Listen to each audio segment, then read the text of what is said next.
Hello and welcome to Money, Money, Money. I'm Sumaira Abdi and today the focus is on women and their finances. How to plan specifically for certain life stages, and not just that, equally important is how to navigate and negotiate your career. Joining me is Priti Rathi Gupta, founder of LXME, which is India's first financial platform dedicated exclusively for women. Priti, always a pleasure to speak with you. And we were just discussing before the show started about how there is a growing acceptance around this issue, right? With women, a lot more women are taking charge, a lot more of them are becoming financially independent, and happily so, right? But an equal number or perhaps more, for every one woman who's probably doing it, managing her finances right now, there would be perhaps tens or hundreds who are not yet got that opportunity. So why is it particularly important for women to look at their life stage and therefore plan finances accordingly? Thank you, Sumaira, for having me on a show. Equally a pleasure always. One of the biggest reasons I love this show is because it's called Money, Money, Money. And I think this is something that we should encourage women to say these words very often. We shy away from saying them because of our social conditioning. So it's always a pleasure. And I think with respect to your question, look, in Lakshmi, we've actually, we have today about 100,000 plus women on the platform. And when we speak to them, we realize that the biggest bottleneck for women in creating wealth, or at least having financial equality, is essentially the life stages that they go through. Whether it is getting married, whether it is having a child. COVID showed us where women had to take a back step when it came to, taking the onus of family responsibility. So all of these really affect their earning capabilities. And then, of course, there are, several other parameters. For example, women reach their career peak by the age of 40, whereas men continue to grow in their careers till they're at the age of 50. So even the ability to earn or the span to earn is far lesser when it comes to women. We actually did a study, very interesting study, Sumaira, where we spoke about where we actually measured that if a man and a woman are in the same industry when they begin their career at the same level, and we particularly spoke about the tech industry because we are so deeply embedded there, we realized that women, by the time they retired, had actually 1/10 the amount of wealth, or they had been able to create 1/10 the amount of wealth that men were able to create. That's the sort of huge disparity, right? And therefore, women need to take into account that these life stages or these, stages where they might have to take a back step or where the earning reduces, this will happen.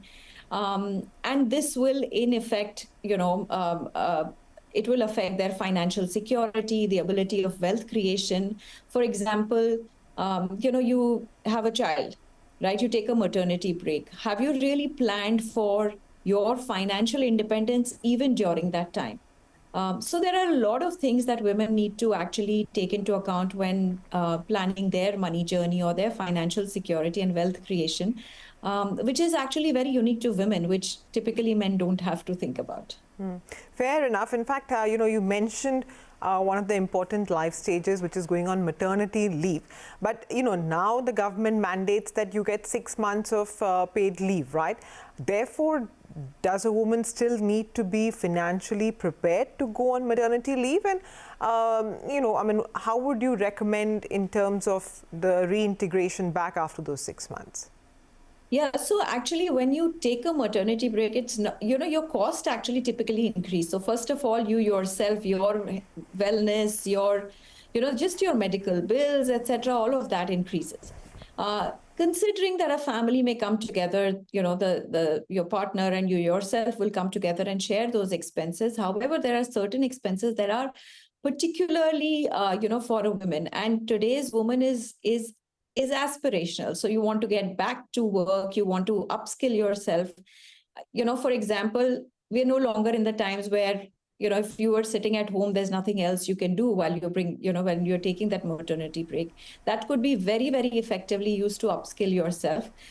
We live in a digital world, so upskilling by way of taking new courses, learning whatever next that you want to, that time can be utilized. However, all of this comes at a cost, and therefore you need to plan for that as well. It's a huge opportunity actually for women to use that window, once your first 2 months you've settled down, to use that window to actually start upskilling themselves, upgrading themselves. That helps for better integration also.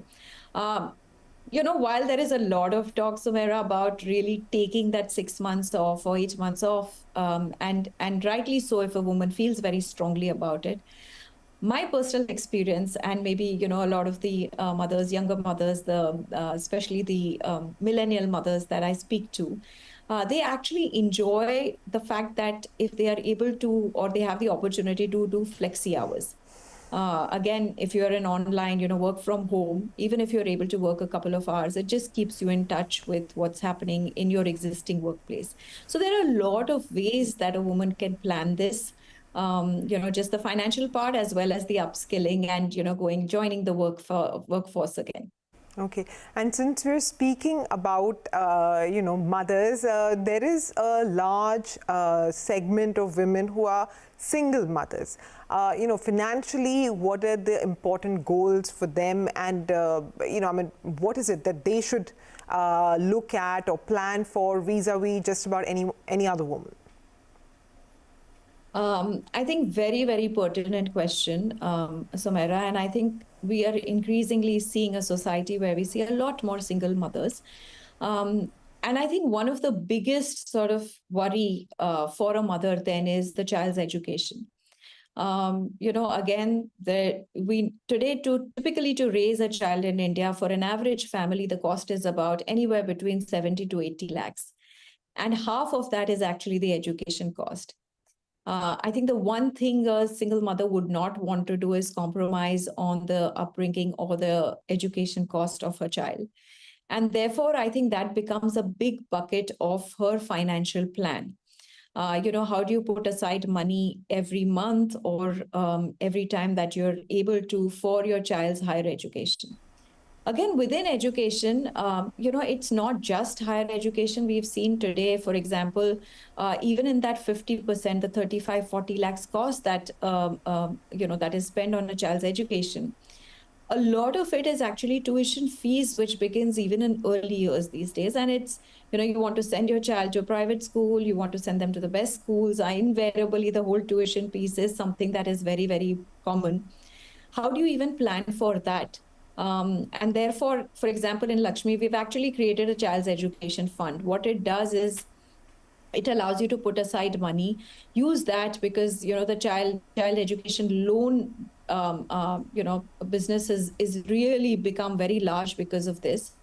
So if you can use that as a collateral to really borrow for the child's early education, if needed, then it just makes your cost of borrowing much lower. And all the while you're not breaking your savings and you're really creating a fund which can then suffice for higher education. But it's very important for a woman to plan this. And it's not just about your child. It's also about your own, there are certain things that you need to do as a mother. For example, do you have the right safety nets? Because, if the child is dependent just on you or your source of income, have you created the right safety nets, whether it is an emergency fund that you've made sure you have, taking the right insurance, which a lot of, by the way, we did this survey, the Lakshmi Women and Money Power Survey, where we found that almost 60% women in our country have no insurance, no health insurance and no term or life insurance. Health insurance is very, very important for every woman, every person to take. But a woman even more so, and a single mother even more important. So having, the right safety nets that are created, and the ability to then create a financial plan, which then allows you to put your money into asset classes like equities, because you already have these safety nets. So I think that planning gets even more rigorous for a single mother. And thankfully, we have all these tools today where she can efficiently use them to, do this journey. Okay. And Preeti, the other, big goal for just about anyone is retirement planning. Is it significantly different for women and men? Absolutely, Samira. Like I said, so first of all, let's look at, a little bit in terms of the statistics, right?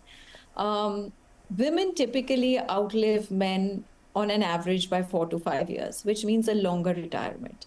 Like I explained before, by the time they retire, they actually tend to retire with a lesser corpus because of the money choices that they've made. Typically, women put money, all their savings into, asset classes which are not beating inflation.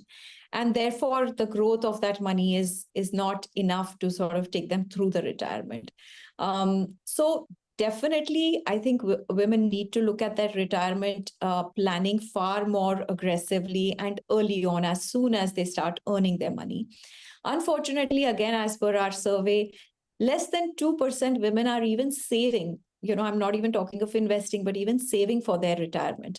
So the dependence on a partner or a parent or, a child is very, very high. And in today's day, that is not something that you can really go by.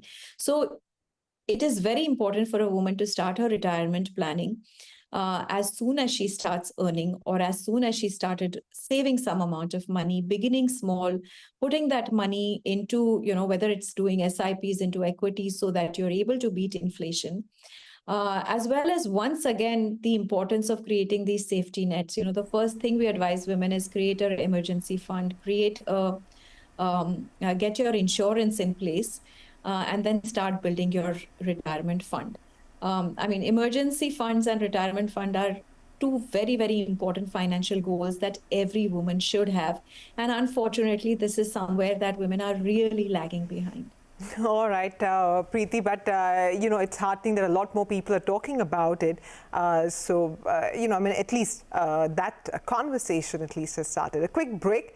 Preeti will continue to stay on with us, and on the other side, we'll talk about not just how to financially plan for various life stages, but how to earn more, how to maximize your career opportunities. All of that is lined up next. Stay tuned.